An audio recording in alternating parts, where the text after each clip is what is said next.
आदरणीय प्रिय श्रोता जन बंधुओं, आर के अद्भुत ज्ञान दर्पण यूट्यूब चैनल में पुनः आप सभी का अभिनंदन करते हुए सादर सीताराम। प्रिय बंधुओं, आज हम आप लोगों के लिए बहुत ही सरस एवं अद्भुत कथा सुनाने जा रहे हैं, जिसे सादर भक्ति भावपूर्ण सुनने से मनुष्य को पुत्र आदि की प्राप्ति होती है। उन्हें सुंदर चरित्रवान पुत्र की प्राप्ति होती है। प्रिय बंधुओं, यह कथा श्री रामचरितमानस रामायण जी के लंका कांड में वर्णित है। यह कथा सभी को आश्चर्यचकित करने वाली है। शायद कुछ लोग यह नहीं जानते हैं कि श्री राम भक्त बाल ब्रह्मचारी श्री हनुमान जी महाराज के भी एक पुत्र था,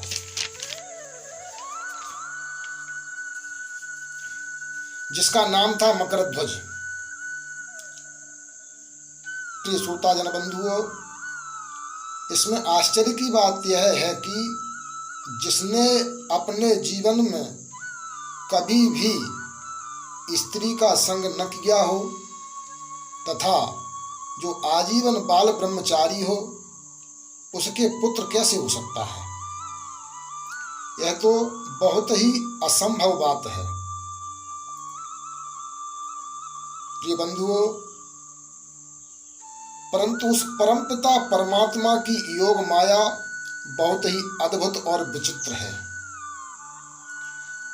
जो ज्ञानियों के चित्त को भी हरकर मोह में डालने वाली है तथा असंभव को भी संभव करने में समर्थ है। इसलिए भगवान की लीला एवं भगवान की कथाओं पर हमें कभी संशय नहीं करना चाहिए। आज की कथा भी मन को भ्रमित तथा संशय उत्पन्न करने वाली कथा है। यह कथा उस समय की है जब श्री राम और रावण में युद्ध चल रहा था। उस समय रावण का पुत्र मायावी अहिरावण अपनी माया शक्ति के द्वारा श्री राम भक्त विभीषण का रूप धारण कर देवी पर बलि चढ़ाने के लिए श्री राम और लक्ष्मण को हर कर पाताल लोक में ले गया था। उस समय ज्ञान और बल बुद्धि के निधान श्री हनुमान जी महाराज श्री राम और लक्ष्मण को खोजते हुए पाताल लोक के मुख्य प्रवेश द्वार पर जा पहुंचे। तो उसमें प्रवेश करने के लिए द्वार के एक रक्षक से मुठभेड़ हो गई, परंतु श्री हनुमान जी महाराज उस पर अपने बल का प्रहार करने में असमर्थ हो रहे थे, क्योंकि प्रहार करते समय उनके हृदय में उस रक्षक के प्रति वात्सल्य भाव और अति अनुराग प्रकट हो जाता था, जिसके कारण वे उस पर अपना प्रहार नहीं कर पा रहे थे। हृदय में उत्पन्न ऐसा भाव देखकर ज्ञान शिरोमणि श्री हनुमान जी महाराज ने उससे उसका परिचय पूछा। तब उसने कहा, मैं पवन पुत्र श्री हनुमान जी महाराज का पुत्र हूँ, मेरा नाम मकरध्वज है। उसकी यह बात सुनकर श्री हनुमान जी महाराज अत्यंत क्रोधित होकर बोले, अरे मूर्ख, मैं ही हनुमान हूँ और मैं बाल ब्रह्मचारी हूँ, फिर तू मेरा पुत्र कैसे हो सकता है? तब मकरध्वज ने श्री हनुमान जी महाराज को साष्टांग प्रणाम करते हुए प्रार्थना की और कहा, हे पिताजी, श्री नारद जी ने मुझे मेरे जन्म का वृत्तांत सुनाया था, वह मैं आपको सुना रहा हूँ। उसे सुनकर आपको जैसा उचित लगे वैसा करना। कर लंका दहन पिताजी जब सागर में पूंछ बुझाई थी, उस समय पसीने की धारा सागर में बहकर आई थी। कर लिया पान एक मगरी ने, रह गया गर्भ तत्काल उसे। जब समय जन्म का आया तब मिला मकर ध्वज सा लाल उसे। हे पूज्य पिताजी, मैं भी इस विषय में अपने माता पिता के बारे में चिंतित था। तब नारद जी ने एक दिन मुझ पर कृपा करके मेरे पूरे जन्म का वृतांत सुनाया। उसे मैं आपको सुनाता हूँ। जब आप लंका जला करके आए थे तब आपके शरीर में बहुत ही गर्मी का आवेश था और आपके शरीर से पसीना निकल रहा था। उस समय आपने समुद्र में अपनी पूंछ को बुझा करके और उसके जल से अपने शरीर को शीतल किया था। उसी समय आपके शरीर से जो पसीना निकला था, उस पसीने की एक बूंद को एक मगरी ने ग्रहण कर लिया, जिसके कारण उस मगरी को गर्भ धारण हो गया।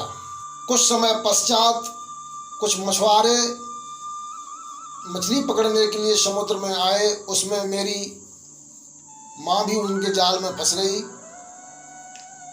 और जब रसोई बनाने के लिए उन्होंने उस मछली का पेट चीरा तब उसमें एक बालक निकला। तो उन्होंने उस बालक को अहिरावण को सौंप दिया और अहिरावण ने किसी माध्यम से मेरा लालन पोषण किया। तब से मैं उनकी सेवा में हूँ। नारद जी ने यह भी बताया था कि आप चिंता मत करो, अपने स्वामी की सेवा में यहीं पर तत्पर रहो। एक दिन तुम्हारे पिताजी का दर्शन इसी जगह पर तुम्हें होगा। हे पिताजी, तब से मैं आपके दर्शनों की प्रतीक्षा में यहाँ रहकर अपने स्वामी की निष्ठापूर्वक सेवा में तत्पर रहता हूँ। प्रिय बंधुओं, नारद जी के द्वारा सुनाया हुआ यह वृतांत सुनकर तथा अपनी अंतर्दृष्टि से सारा वृतांत जानकर हनुमान जी महाराज ने उसे अपना पुत्र स्वीकार करते हुए उसे अपने हृदय से लगाकर उसका आलिंगन किया। तत्पश्चात हनुमान जी महाराज ने प्रवेश करना चाहा, परंतु मकरध्वज ने फिर भी हनुमान जी महाराज को प्रवेश नहीं करने दिया। निवेदन किया, हे पिताजी, मैं भी आपकी तरह एक स्वामी भक्त हूँ और यदि मैं अपनी स्वामी भक्ति से विमुख हो जाऊंगा तो आपके ऊपर भी अपयश का दाग लग जाएगा। इसलिए हे पिताजी, मैं नहीं चाहता हूँ कि मेरे कारण आपको अपयश मिले। अपने पुत्र की इस प्रकार की वार्ता को सुनकर हनुमान जी ने उसे पुनः आशीर्वाद दिया और ज्ञानियों में शिरोमणि हनुमान जी महाराज ने अपनी बुद्धि के द्वारा एक उपाय सोचकर उसे उसकी पूंछ से उसको बांध दिया। उसे वहां बांध करके पुनः पाताल लोक में प्रवेश किया। यह तो आप सभी लोग जानते हैं। तब तो हनुमान जी महाराज ने अहिरावण का वध करके और श्री राम और लक्ष्मण को पुनः वापस लेकर के आए। जब उस द्वार पे आए तब हनुमान जी महाराज ने उस मकरध्वज को बंधन से मुक्त करते हुए श्री राम जी से उसका सारा वृत्तांत सुनाया।